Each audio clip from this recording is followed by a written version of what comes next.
Wisdom Symphony. What if I told you that everything you think you know about reality is only the surface? What if reality, as we experience it, isn't rigid, but malleable, a fluid entity that bends to those who understand the hidden forces at play? You've heard whispers about ancient knowledge, secret societies, and the mysterious powers they possess. But here's the real question. What if that power is not just reserved for the chosen few? What if you could learn to shape your own reality too?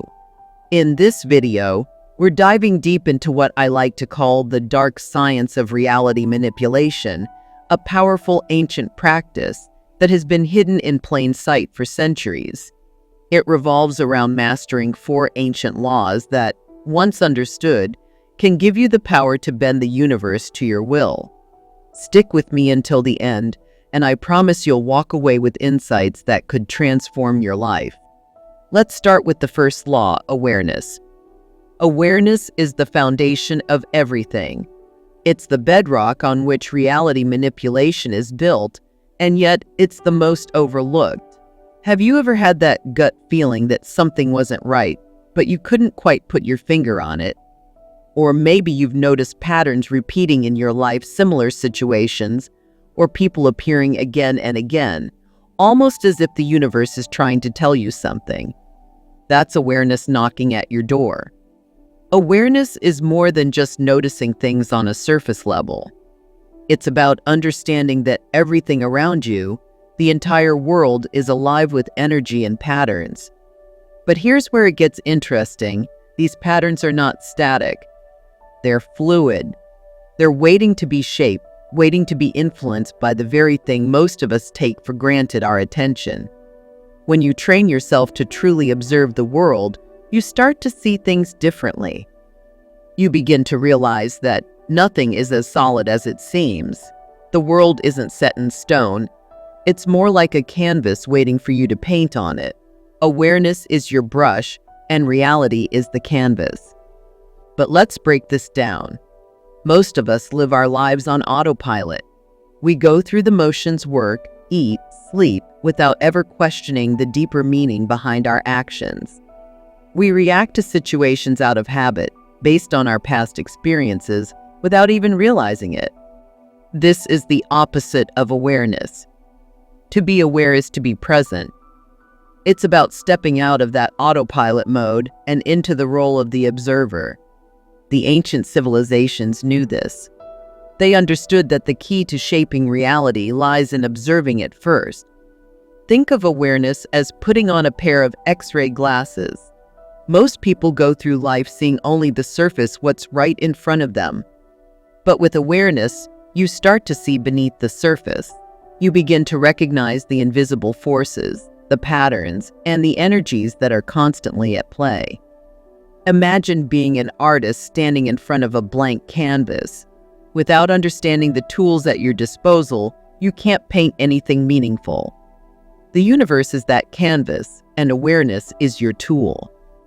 The more aware you become, the more you start to see the potential that lies in front of you. You start to realize that you have the power to mold and shape your reality, but it all begins with observation. Awareness is not about control yet. It's about understanding the rules of the game before you start playing. So, how do you cultivate awareness? Start by paying attention to your thoughts, your surroundings, and your reactions. Notice the patterns in your life. Don't judge them, just observe. The moment you start judging, you lose the objectivity that awareness requires. Instead, see everything as it is, not as you think it should be. This is the first step in unlocking the hidden layers of reality. And once you do, you'll realize that the world is not as rigid as you once thought. It's waiting for you to shape it. Awareness alone isn't enough. Once you start seeing the patterns and energies at play, the next step is to bring in clarity. This is where you move from being an observer to being an active participant in shaping your reality. But clarity isn't just about knowing what you want. It's about being able to cut through the distractions, the noise, and the confusion that cloud your mind. It's like taking a blurry image and bringing it into sharp focus. The clearer your vision, the more precise your actions can be. But here's the thing, clarity isn't something that just happens. It requires effort, focus, and honesty. Let me ask you, how often do you really know what you want? I mean, really know. Most of us have vague desires floating around in our minds. We want to be happy, successful, loved, or fulfilled. But what does that even mean? What does success look like for you? What does happiness feel like? Without clarity, it's like trying to hit a target in the dark. You might get lucky and land a hit, but more often than not, you're just shooting blindly, hoping for the best. Clarity is your flashlight in the darkness. It's what allows you to see your target clearly and aim with precision. But to achieve this kind of clarity, you have to do something that most people avoid. You have to confront yourself. You have to dig deep and ask the tough questions. What do I truly want? What am I willing to sacrifice to get it? And here's the kicker, who do I need to become to achieve that desire? Because the person you are right now may not be the person who can manifest the life you want. This is where clarity becomes a tool of transformation. It's not just about identifying your desires, it's about stripping away everything that isn't aligned with those desires. It's about cutting through the clutter, whether that's mental clutter, emotional baggage, or external distractions. Imagine your mind as a magnifying glass. When the sun's rays pass through it without focus, nothing happens. But when you focus those rays into a single point, they become powerful enough to start a fire. Clarity does the same thing with your thoughts. It sharpens them, condenses them, and directs them toward a specific goal. But clarity isn't just about focusing on what you want. It's equally important to know what you don't want. This is a dual process. Imagine trying to paint a picture, but you're constantly adding colors that don't belong. Your vision gets muddled. Your creation loses its sharpness.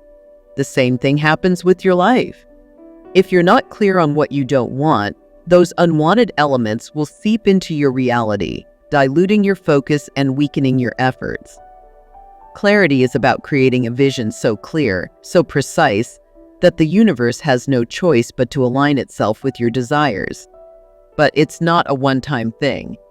Clarity requires continuous refinement. As you grow and evolve, your desires will change. Your vision will shift, and you have to be willing to adjust your focus accordingly.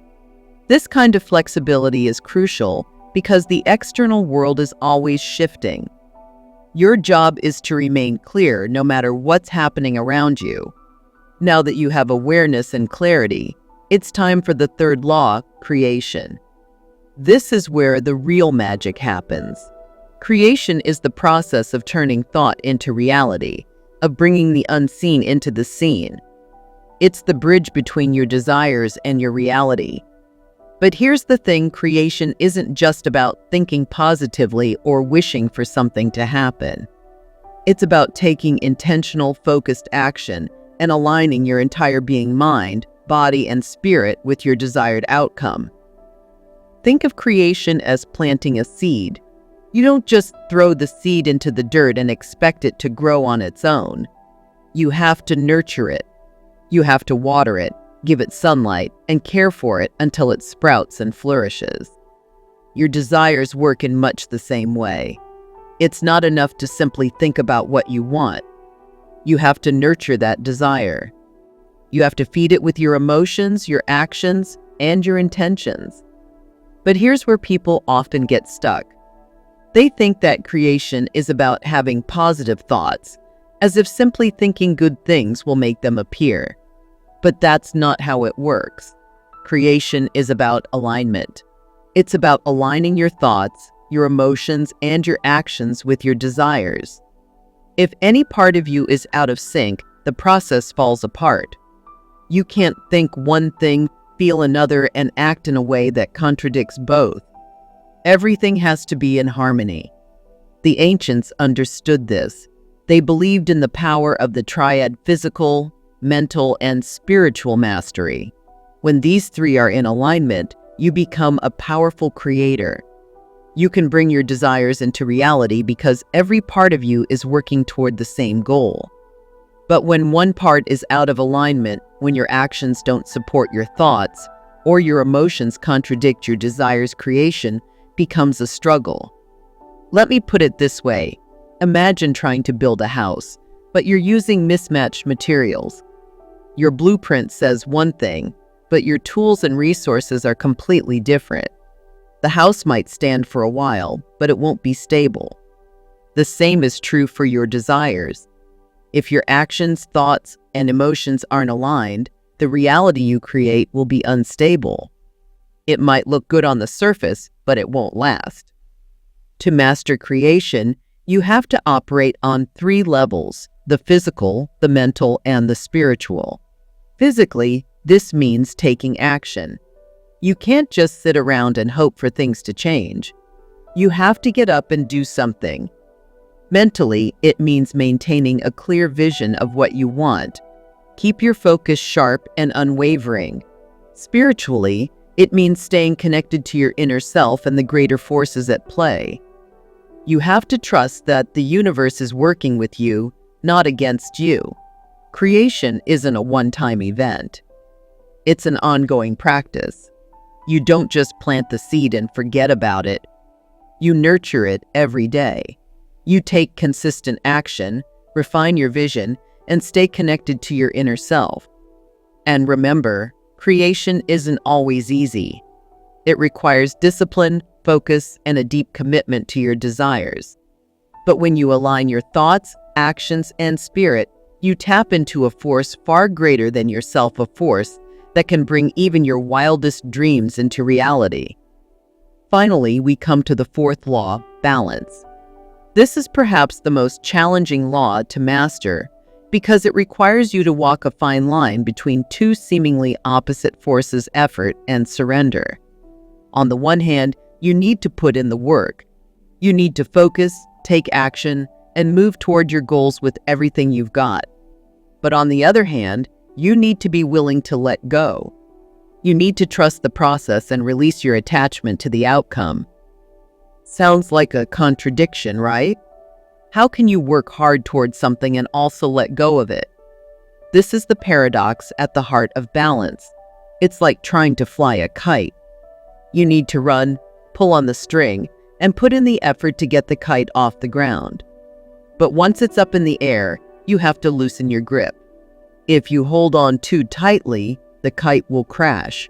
If you let go completely, it will fall. The key is to find that perfect balance where the kite can soar on its own. The same is true for reality manipulation. You need to put in the effort, but if you're too attached to a specific outcome, you create resistance. And resistance blocks the flow of energy. The more you try to force something to happen, the more you push it away. But when you strike the right balance between effort and surrender, the universe has room to work its magic. Opportunities you couldn't have planned for start to appear.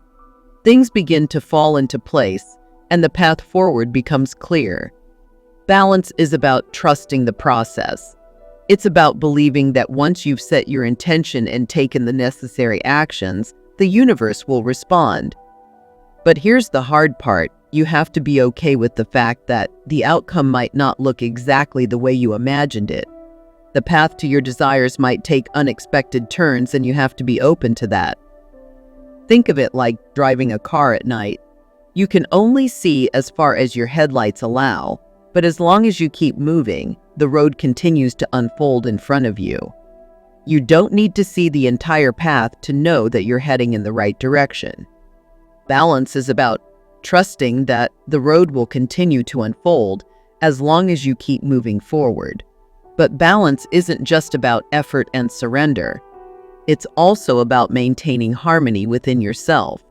You can't manipulate reality if you're constantly swinging between extremes, working yourself to exhaustion one moment and giving up the next. You need to find a rhythm, a flow, where effort and surrender coexist. This is where the true power of balance lies.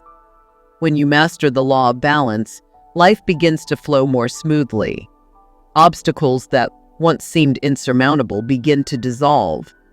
Opportunities you never imagined start to present themselves.